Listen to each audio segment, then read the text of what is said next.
I wish I had realized, if you are expecting that you're going to be attacked or belittled, that's not a safe person, and you don't have to share anything with them. You don't have to share what you're going through. You don't have to share time with them. They have proven that they are not someone who's safe. They have lost the privilege to this beautiful version of you. That's it, It's like, I think that sometimes when we feel like we can't set boundaries, we expect that everybody gets access to us. And that's just not the truth. Hello, welcome to Carissa Explains It All. I am Carissa, I explain it all. And in today's episode, this is chapter 8 of my Diary of an Alchemist series, in which I am detailing the last 6 years of my life, emotional healing, inner child work, shadow work, and spiritual awakening journey. I journaled through all of that, and I am now reflecting on those stories, both the good and the bad, the highs and the lows, the positives, the negatives, because our journeys entail all of that. They are not just the good times. I don't believe in just showing the good times. I believe in showing all of it. I think it's important to share all of these because all emotions must be honored and respected for what they are and showing us exactly where we're at in life. And that's how we grow. So, in this particular episode, I am talking about the sting of rejection from someone that I really loved and cared about. 6 years ago, I was just coming into this awareness of like, this is who I want to be. I'm like expanding into my own person. And this was moving away from this other person that I cared about. And I felt like telling them about what I was exploring and growing into would feel like rejection to them. I was very worried about telling them about what was happening in my life. And so in this episode, I go over the journal entry in which I am detailing those fears of telling them. And then the next day, when I actually told them and experienced massive rejection from them, and that hurt so bad.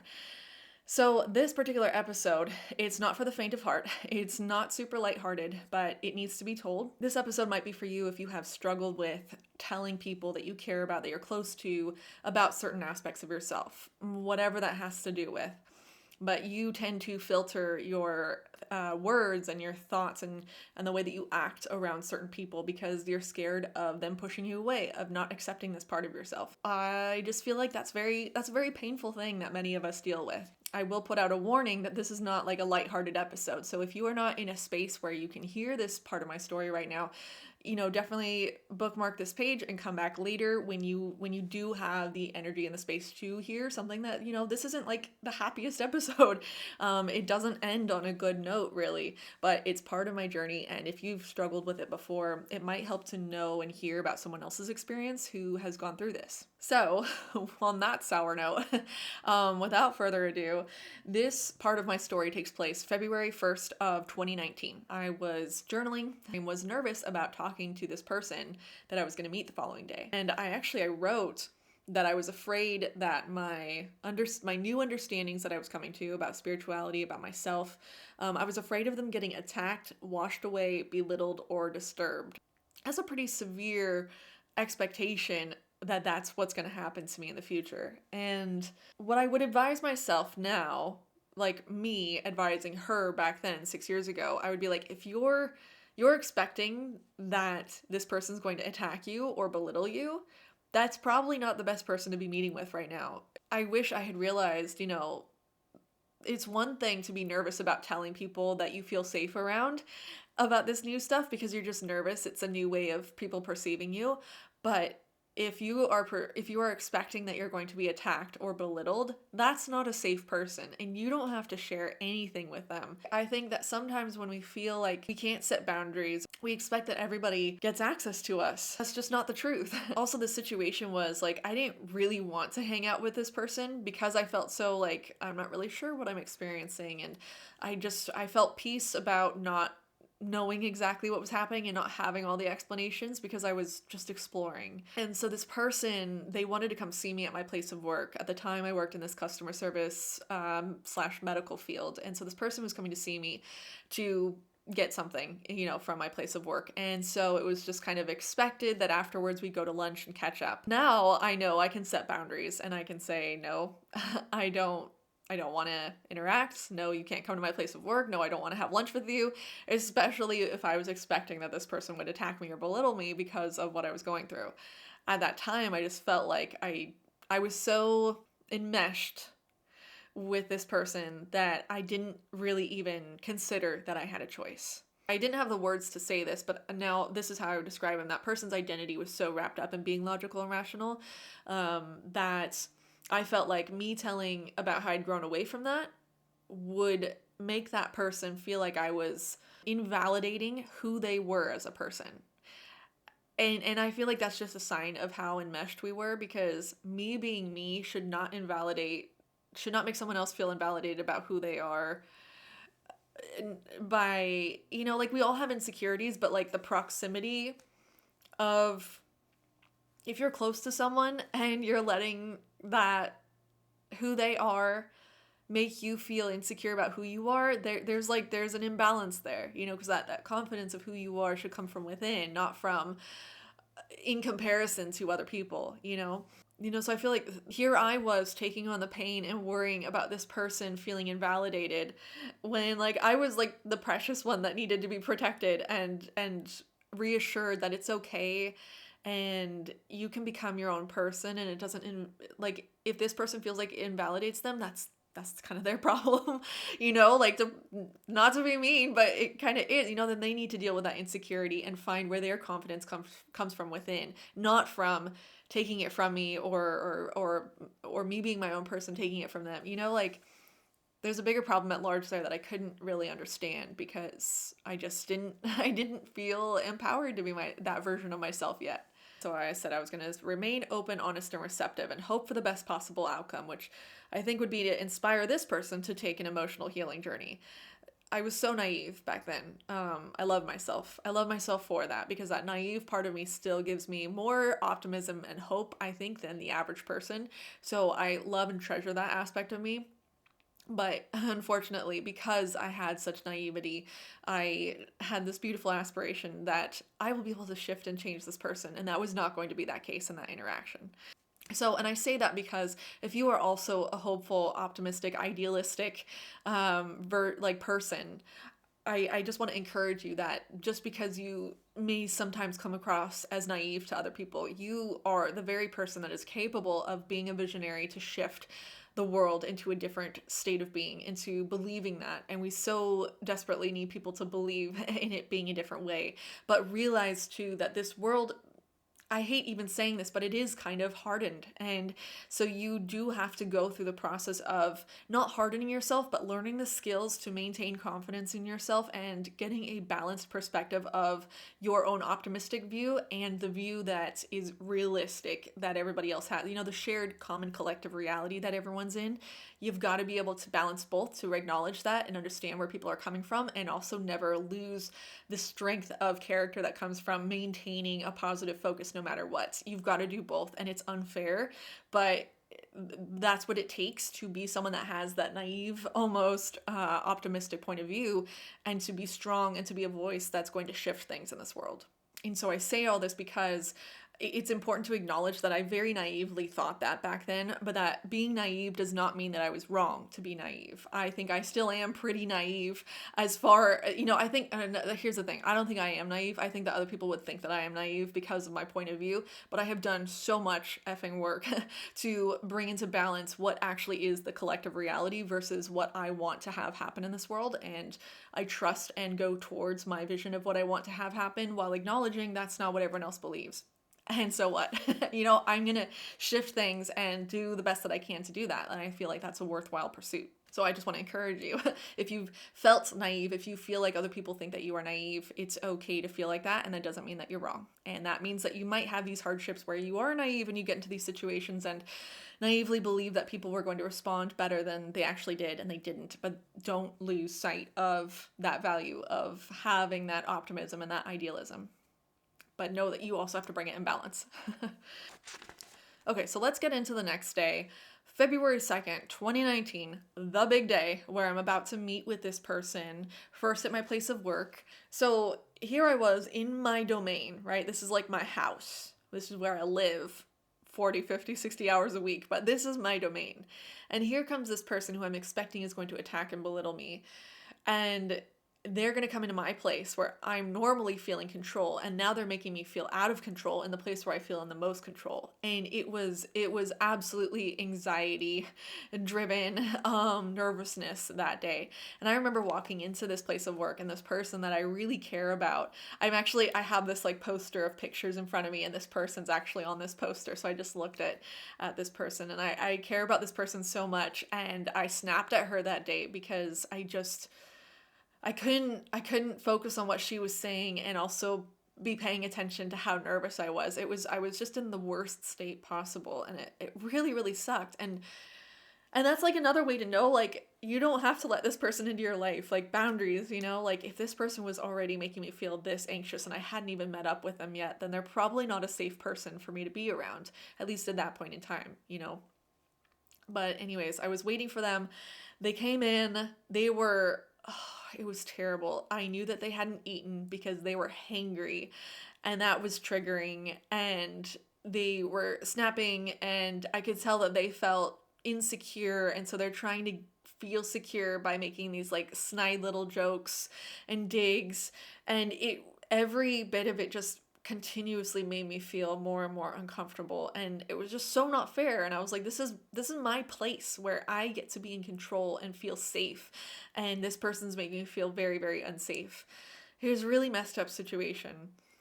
I wouldn't stand for it now, like now I'd be like, get out of my space. Like, you are not welcome. Bye. Go fix your attitude, Back then I could not have done that, and I just couldn't have, I didn't have the awareness, the self-confidence, the boundaries, the vocabulary, nothing. So we go through everything. They purchase what they're going to purchase from my place of work, and we walk a couple stores down to go somewhere to eat. And we sit down, and I'm starting to tell, they're like, how are you? And like starting to tell them about like how I'm understanding like perspective and consciousness and like the whole of consciousness. And they start attacking like, how can you possibly know what objective consciousness is? We all have subjective consciousness, and like, God, wow, they just started like ripping me apart, and that was normal behavior for them. So it didn't even really stand up as like a red flag of unsafe person. This is not okay behavior, because this is just the way it had always been with this person. And so I felt very uncomfortable, but I had often felt very uncomfortable around this person. So it was normal at that time. And so, after they ate, they were a little bit better with their behavior. But like, I was opening up about like this fight that I just had with my husband, and we worked through it, and we realized, that we really just want what's in each other's best interests, and we found a solution that worked. And then this person's like, well, I'm so proud of you because I figured that out 15 years ago, and you're figuring it out much sooner than I did. But like, it was like that kind of like backhanded compliment, like, I'm so proud of you, you're doing so great, but like, I already figured that out, like, to protect their own ego, right? And ugh. And I was just like, all those fears I'd felt the day before about this person like rejecting me or belittling me or attacking me, it all happened, like, and it was just, it was wild in my brain, because I was like, but I did all the right things, right? I listened to that spiritual teaching, and I released those fears, and I journaled about it, and I stayed open and receptive and tried a different way, and it still happened. And so the truth of the matter was, there's two humans here, both dealing with each other, and their relationship hasn't changed. There hasn't been any conversation to change the way these two people interact, myself and this other person. So it's going to go the same way it always goes, right? And I just thought, if I got on this different vibrational level, that it would change the outcome. And I think now, me as 6 years later, the vibration that I carry now, I absolutely could have changed that situation 6 years ago by pretty much just shutting down that person and being like, we're effing done until you sort out your insecurity. Like, I will not stand for blah, blah, blah, blah, blah. Like, whatever. Like, I would absolutely have that conversation now. But back then I did not and could not have, And so it hurt. It hurt so badly. And basically after that conversation in that restaurant, I was like, it's really cool though, this whole experience. I'm like trying to explain my mind palace and my tree that I mentioned in like 2 other videos in this series already, like the inner child one and something. I think the last one about like outgrowing people, and my tree was like broccoli, and this tree, this beautiful tree that keeps developing in my inner consciousness, and while I'm developing in the outer external world. And I was just so like so naive and tender and like, just sweet, like innocent kid, essentially. And this person was just like not having it. They're like, basically, at the end, they had calmed down and they're just like, I'm happy for you. Essentially, go find people, who want to talk about that kind of stuff with you because I'm not interested. They didn't say it in those exact words, but that's kind of what it ended on. And I just felt devastated. I felt devastated. And I, God, the extent of that devastation, because I was allowing myself to feel things, I felt devastated.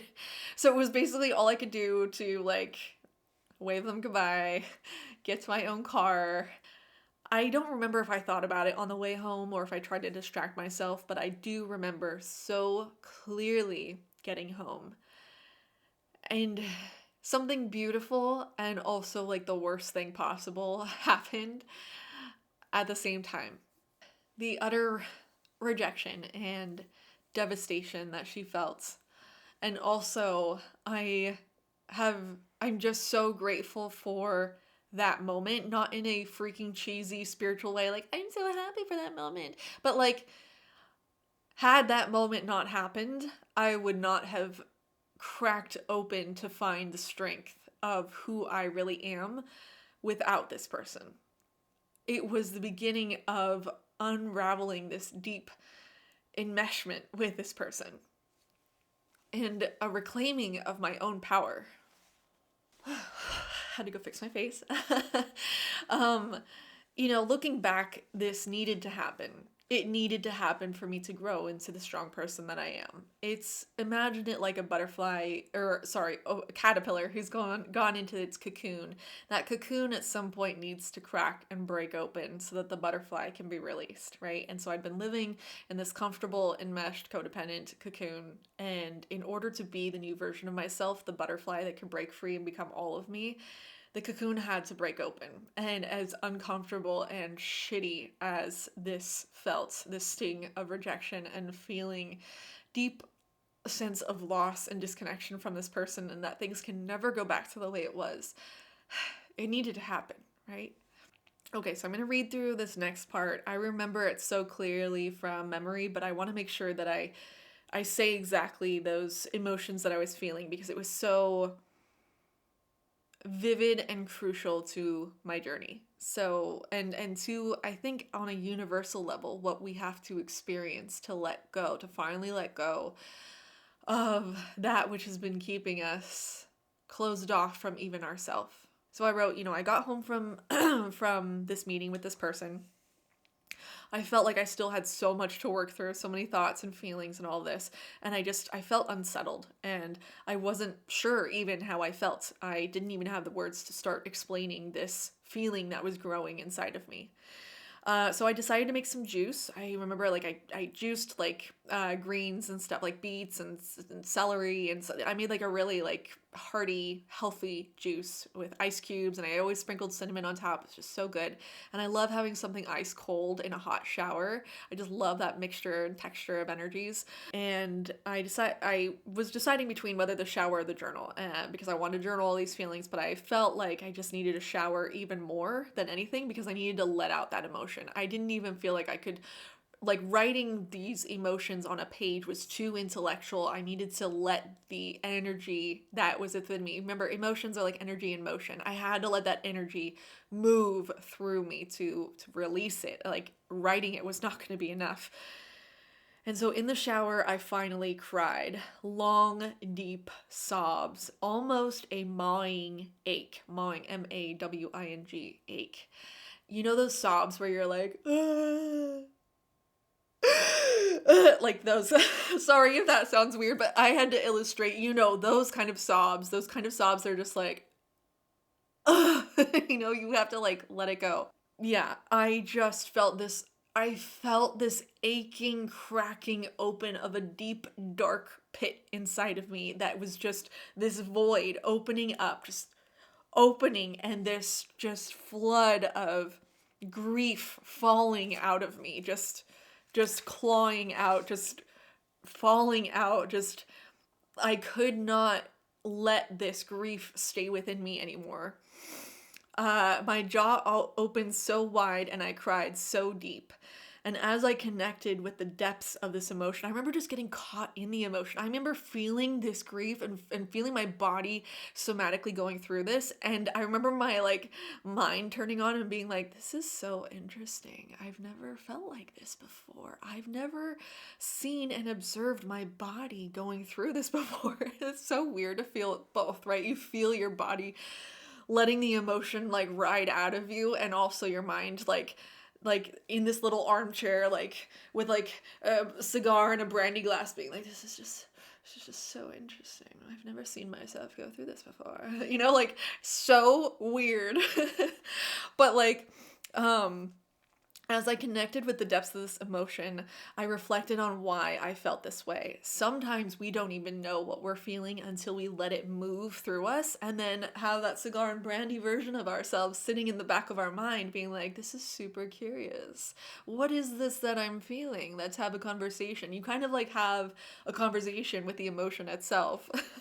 This is so weird, I know. But like, as I connected with the depths of this emotion, I reflected on why I felt this way. And sometimes you can't have this conversation until you're in that emotion, because that emotion is now able to speak. You're able to feel the sensation of it and interpret it into words.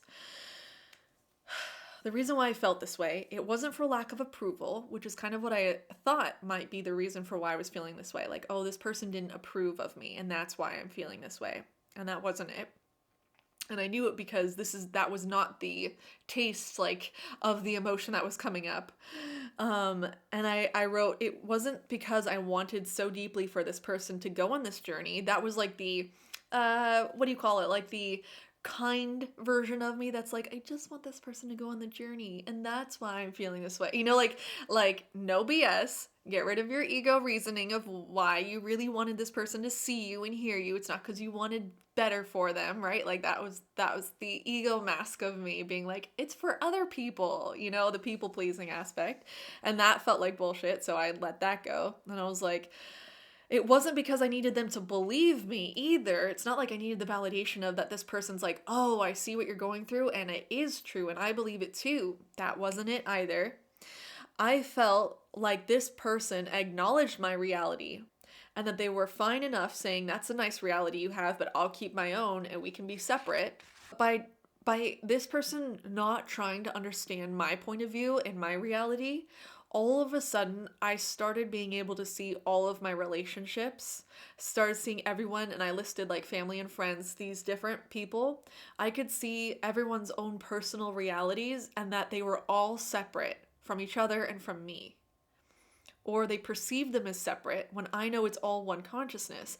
I felt like I wanted us to truly have connection, to fully understand one another, and to be seen and to be heard and understood. And I felt the complete opposite of that right now. I was feeling the pain of being here, sharing a reality with these people and not being understood, and them not wanting to understand me and being okay with it. And I didn't, that's not okay with me. That did not feel okay to me. I wrote, I was seen in the physical dimension, but not in totality of spirit. I was listened to, but the essence of me was not heard.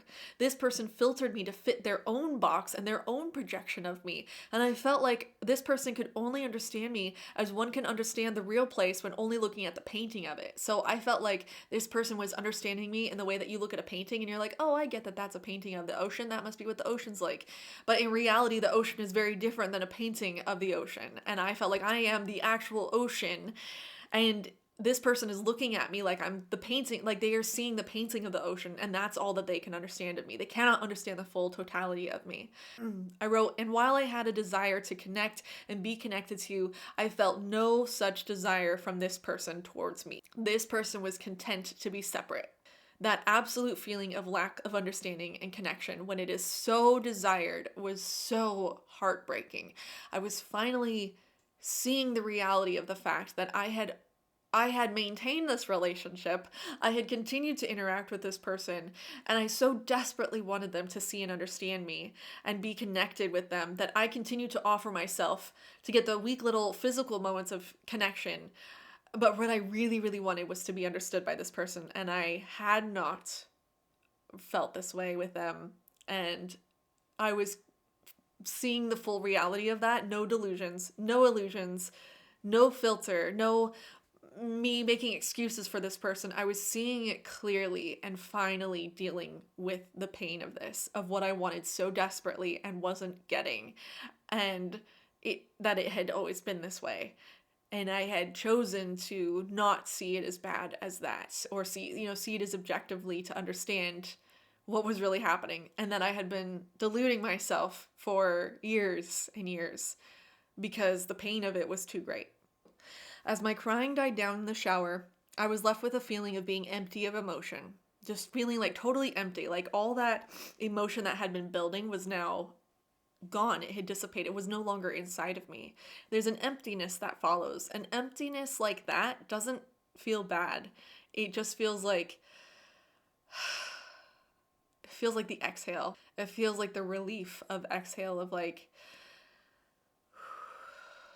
like, wow, now I can feel settled in the peace that remains in this emptiness. I wrote, I had released all of it. I had come to understand it. I had sat with it and was incredibly present with it. I had embraced it, and I am no longer afraid of it.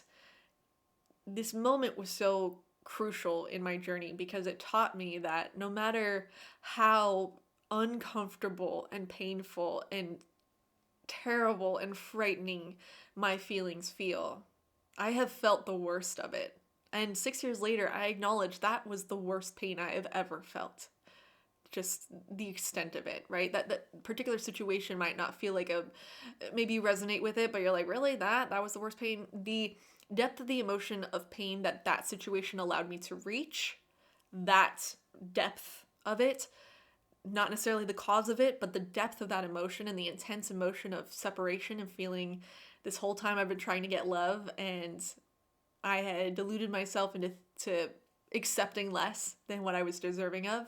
That ache was the worst I've ever felt.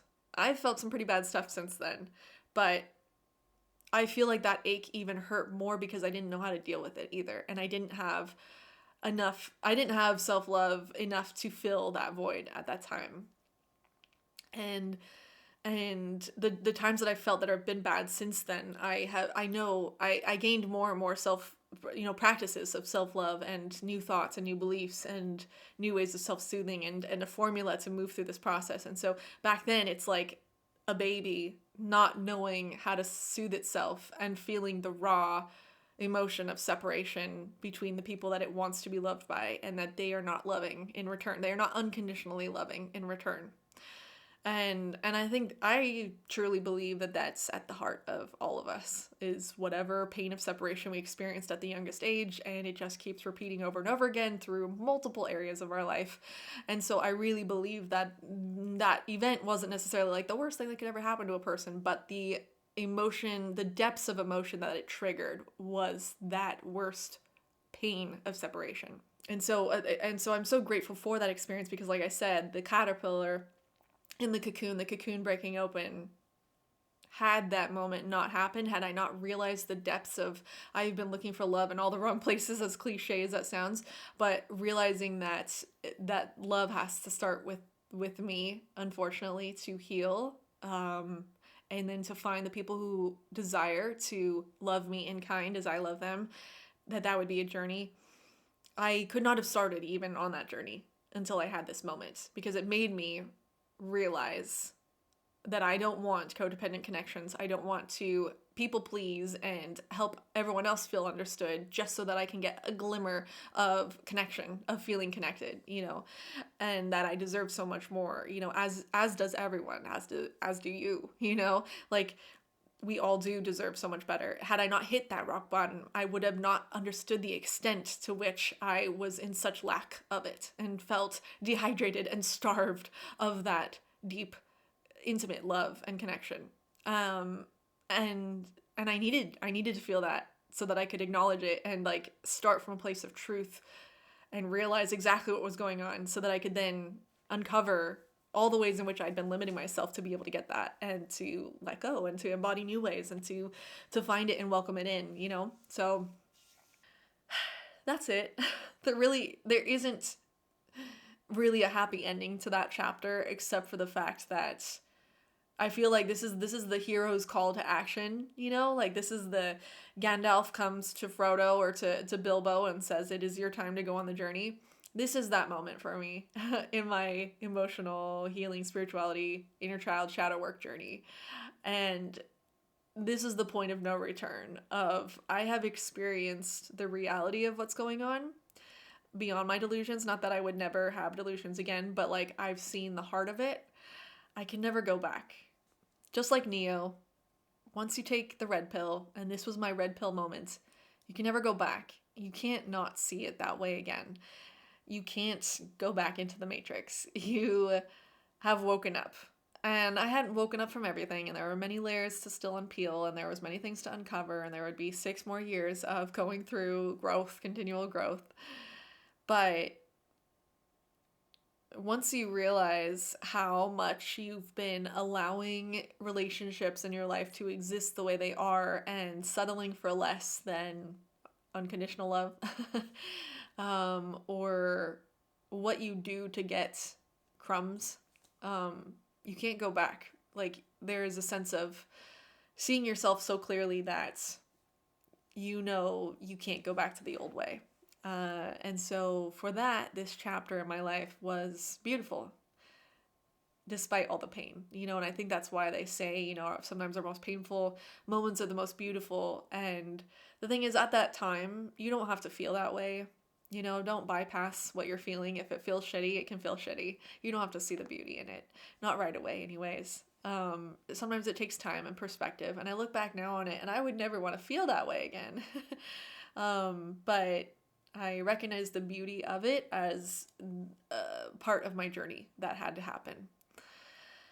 So thank you for listening. As I always do, I'm going to briefly touch on what my next chapter is going to be. I just looked at my notes.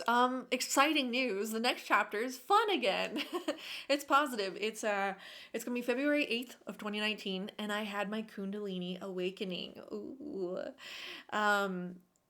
You know, I never actually put it together till just this second. It just popped into my head. My Kundalini awakening, I attributed to the meditation that I was listening to while I had it. But it might not have even come then had I not gone through this experience that I just said in this video.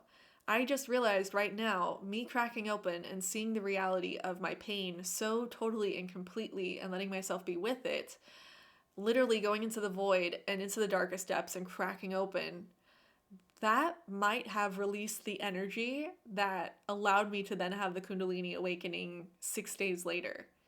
I never made that connection. This is why this is so cool, having journaled it all, going back and reviewing it and seeing patterns that I didn't see before because I was in it, right? Like when you're in the picture, you can't see beyond the frame. But once you're beyond the frame, you can look back and see all the details of the picture and how everything's connected. And so, and that's what I'm doing with this series. It's very cool. So I never put that together, that those happened so quickly, one after the other.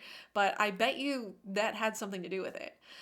So anyways, if you're interested in watching my video about the Kundalini, my Kundalini awakening experience that I did not try to have, I didn't even know what a Kundalini awakening was and had never heard of it until I went through it and was like, what the hell was that?